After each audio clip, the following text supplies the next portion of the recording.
যোগীন মহারাজ যে এতখানি মন প্রাণ ঢালিয়া মায়ের সেবা করিতে পারিতেন, ইহা শুধু তিনি মাকে দীক্ষাগুরুর রূপে পাইয়াছিলেন বলিয়া নহে, দীক্ষার পূর্বেও এই সেবা বিধিরূপে আত্মপ্রকাশ উন্মুক্ত থাকিত। ঠাকুরের লীলা সম্বরণের পূর্বেও শ্রী শ্রীমা যোগিনীর ওপর গৃহস্থালীর অনেক বিষয় নির্ভর করিতেন।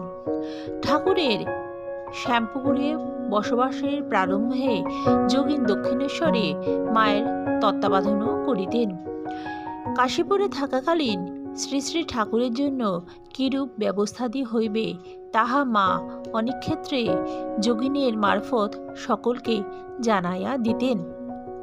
ঠাকুরের শরীর ক্রমেই খারাপ হইতেছে দেখিয়া কোনো সেবক হতাশ হইয়া পড়িলে যোগিনকে দিয়া মা বলিয়া পাঠাইতেন, ওকে হতাশ হতে মানা করো, তার শরীর তো এখন একটু ভালো হয়েছে, এখন তো ঘায়ের মুখ বাইরের দিকে হয়েছে ইত্যাদি।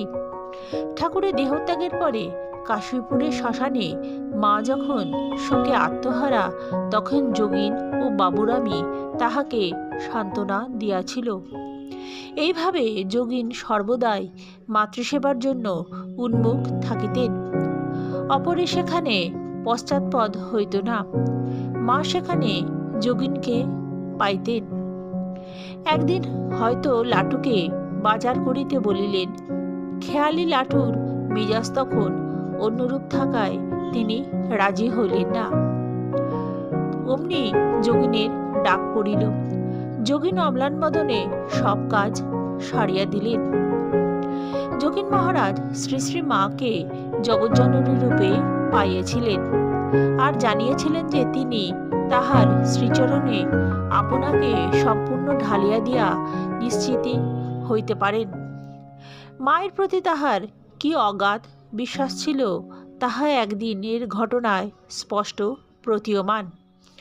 শরৎ মহারাজ একবার মাকে বলিয়াছিলেন, যোগিন নরেনের সব কথা তো বুঝতে পারি না, কত রকম কথা বলে, যখন যেটাকে ধরবে তখন সেটাকে এমন বড় করে ছাড়বে যে অপরগুলো একেবারে ছোট হয়ে যায়। যোগানন্দ বলিলেন, শরৎ, তোকে একটা কথা বলে দিচ্ছি, তুই মাকে ধর, তিনি যা বলবেন তাই ঠিক হবে। এখানেই ক্ষান্ত না হইয়া তিনি তাহাকে মায়ের নিকট লইয়া গেলেন। এইরূপে শরৎ মহারাজ ক্রমে মায়ের সেবা